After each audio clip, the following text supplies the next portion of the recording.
Supreme court से observation I और आज इस्लामाबाद हाई कोर्ट ने भी कहा कि इस मामले के अंदर जो ट्रायल कोर्ट ने फैसला दिया है उसके साथ कुछ इश्यूज हैं। ये सख्त ऑब्जर्वेशंस आपकी नजर में क्यों आ रही हैं? क्या वाकई जो निचली जो ट्रायल कोर्ट का फैसला है वो कमजोर है या फिर ये प्रोसीजरल इश्यूज का मामला है? जी देखिए, ये इस पे तो बड़ी बहस हो रही है, खास तौर के ऊपर जो सुप्रीम कोर्ट में इसकी हियरिंग हो रही थी परसों, उस पे जो है उन्होंने काफी क्वेश्चन शो की, जो कि एडिशनल सेशन जज की जो जजमेंट है हुमायूं दिलावर साहब की।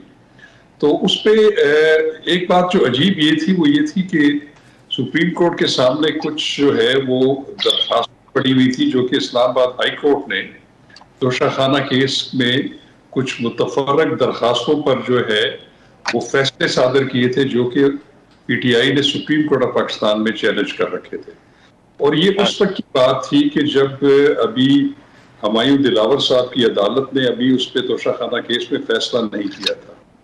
तो उसूली तौर के ऊपर जब ऐसी दरखास्तें सुप्रीम कोर्ट के पास आती हैं तो वो गैर मौसर हो चुकी हैं। उसकी वजह ये है कि फिर सुप्रीम कोर्ट जो है ज्यादा से ज्यादा यही कर सकती है कि जो दरखास्त गुजार है उसको कहे कि चूंकि आपने अब फैसले के खिलाफ अपील फाइल कर रखी है इस्लामाबाद हाई कोर्ट में, तो आपके पास ये सारे ग्राउंड्स अवेलेबल हैं, वो आप ये वहां पे उठा सकते हैं। अच्छा। तो उस पे जो उन्होंने एक अगले दिन का जो है वो हाई कोर्ट से कहा कि आप उनकी अपील जो है या उस पे जो सस्पेंशन ऑफ सेंटेंस की जो दरखास्त है उसको आप कल डिसाइड करें और हम 2 बजे दोबारा अदालत लगाएंगे। ये जरा एक अनयूजुअल सी बात थी, ऐसा होता नहीं है। उससे एक फिर जो तासर ये उभरता है कि शायद हाई कोर्ट को सुप्रीम कोर्ट जो है वो बाउंड कर रही है और उनको डिक्टेट कर रही है। और उस पर आपने देखा कि पाकिस्तान बार काउंसिल ने भी उस पर रिएक्शन शो किया, वकला की तरफ से भी आया।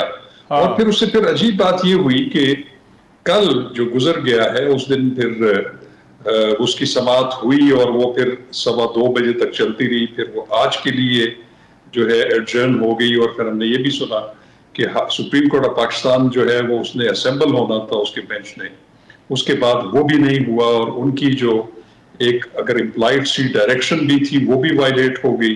फिर आज पे केस चला गया, आज भी फिर इस्लामाबाद हाई कोर्ट ने इलेक्शन कमीशन के वकील की अदम दस्तयाबी की वजह से उसको मजीद मंडे तक मुलतवी कर दिया। तो मैं समझता हूं कि इससे काफी जो है वो सुपीरियर कोर्ट्स का जो है आपस में एक नॉन कोऑर्डिनेशन, या सुप्रीम कोर्ट का मैं समझूंगा कि वो जो बेंच है जिसकी जो सरबराही चीफ जस्टिस कर रहे हैं उससे सवालिया निशान। लेकिन इसमें शाह खबरदा राइट, मगर एक मामला इसमें तहरीक इंसाफ का ये कहना है कि ट्रायल कोर्ट ने बहुत ज्यादा जल्दी की, बहुत से प्रोसीजरल इश्यूज हैं जो पहले फैसला आया हक दिफा नहीं दिया गया और जल्दी की। तो जो जल्दी वहां हुई है कहीं ऐसा तो नहीं वही जल्दी इस्लामाबाद हाई कोर्ट और सुप्रीम कोर्ट में भी जो है वो दिखाने की कोशिश की जा रही है? ये कितना गैर मामूली है कोर्ट्स का एक किसी मामले के ऊपर इस तरह से कोर्ट्स के फैसले आना?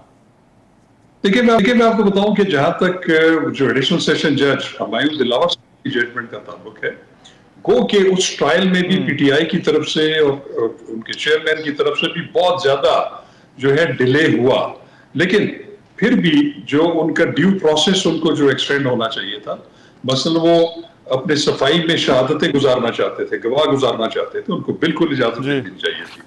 मेंटेनेबिलिटी के ऊपर वो बहस करना चाहते थे, भी कर देनी चाहिए थी और फाइनल बहस में उनको मौका दे देते। मतलब कोई आसमान ना गिर पड़ता कि अगर उसको कोई उस फैसले को 15-20 दिन या कम से कम 1 महीना में शक उसमें डिले हो जाता, कोई इशू नहीं था। लेकिन ये तमाम चीजें जो हैं ये सुप्रीम कोर्ट के सामने नहीं है, ये तमाम चीजें हाई कोर्ट के सामने। हाई कोर्ट ने इन चीजों का अहाता करना है, हाई कोर्ट ने इनमें देखना है कि क्या जो ट्रायल कोर्ट है उसने जो खान साहब को जो है वो इस केस में ड्यू प्रोसेस जो है वो प्रोवाइड किया है, उनको सफाई का पूरा मौका दिया है।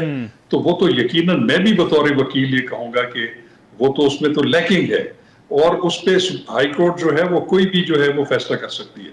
लेकिन ये चीज जो कि एक तासुर ये मिला कि वो सुप्रीम कोर्ट शायद एक हेडमास्टर की तरह ऊपर जो है वो खड़ी होकर हाई कोर्ट को डिक्टेट कर सकती है, ऐसा बिल्कुल भी नहीं है। उसकी वजह ये है हाई कोर्ट भी आईनी अदालत है, सुप्रीम कोर्ट भी आईनी अदालत है।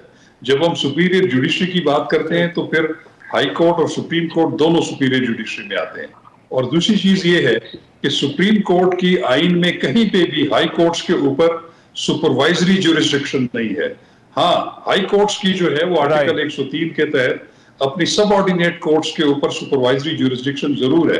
तो लिहाजा ये तफरीक जो है ये बड़ी जरूरी है। और आपने देखा कि जब सुप्रीम कोर्ट के ऑर्डर से, परसों के ऑर्डर से ये तासुर मिल रहा था कि ये जो गुज़श्ता कल है उस दिन ये फैसला हो जाता, वो जब नहीं हुआ तो मैं नहीं समझता हूं कि सुप्रीम कोर्ट की जो अथॉरिटी है या उसकी जो इज्जत और एहतराम है उसमें कोई मैं समझता हूं कि उसमें कमी है। ठीक, राइट। मगर शाह खबर साहब, इसमें जो चेयरमैन तहरीक इंसाफ हैं उनके, क्योंकि अगर उनको बिलफर्ज अगर उनको कोई ऐसा फैसला आ जाता है पीर के रोज, ये भी सवाल है कि क्या पीर को फैसला आ जाएगा या नहीं, लेकिन अगर आ जाता है तो उनकी जो दीगर केसेस के अंदर जहां पर उनकी जमानतें मनसूख हुई हैं, उनका स्टेटस आपकी नजर में जो है वो क्या ठहरेगा? और फिर जो उनकी रिहाई है, क्या ऐसा आपको नजर आता है कि वो रिहाई भी अनकरीब हो सकती है? देखिए, बात यह है कि इसमें कोई ऐसी अचंभे वाली बात नहीं होगी और अनयूजुअल बात या अनएक्सपेक्टेड नहीं होगी कि इस्लामाबाद हाई कोर्ट उनकी जो सजा है उसको मुअत्तल कर दे और उसमें मुज़ामनत पर रिहाई का ऑर्डर कर दे। लेकिन जैसे भी आपने फरमाया कि उनके और मुकदमात में भी हमारे इल्म में है कि वो ऑलरेडी गिरफ्तारी जो है वो इनकॉर्पोरेट हो चुकी है अटक जेल में ही। एक तो वो साइफर वाला मुकदमा है जो कि FIA ने जो है वो उसमें इमरान खान साहब के खिलाफ जो है वो एक दर्ज किया हुआ है, उसमें उनको शामिल तफ्तीश भी कर चुके हैं। आज भी सुना है कि एक ATA कोर्ट लाहौर का एक मुकदमे में भी उन्होंने गिरफ्तारी इनकॉर्पोरेट करके तो उनसे भी कोर्ट से इजाजत ले ली है उनको शामिल तफ्तीश होने में, और कुछ और मुकदमात में भी। तो अगर ऐसा हो भी जाता है तो फिर ये होगा कि अगर दूसरे मुकदमात में गिरफ्तार हैं तो फिर उनकी गिरफ्तारी इतनी जल्दी अमल में नहीं आ सकती जब तक कि वो उन मुकदमात में भी जमानत पर रिहा ना हो जाए। और दूसरा ये है कि एक बहुत बड़ी तादाद है मुकदमात की जो कि उनकी अदम पैरवी की वजह से उनकी जमानत कबल गिरफ्तारी जो उगूरी हुई थी वो भी खारिज हो चुकी है। और उसमें भी इम्कान है कि वो जहां जहां पे वो FIRs रजिस्टर्ड हैं उनकी गिरफ्तारी भी जो है वो अमल में आ जाए। तो ये मेरे जो ख्याल है वो ये है कि इमरान खान साहब जो हैं उनको अगर सजा मुअत्तल भी हो जाए तो शाखाना में हाई कोर्ट कर दे तो मेरा नहीं ख्याल कि उनकी एक नियर फ्यूचर में जो है रिहाई अमल में आए। ठीक, शाह खबर साहब बहुत शुक्रिया। माहिर कानून हमसे बात कर रहे थे तोशा खाना केस के हवाले से।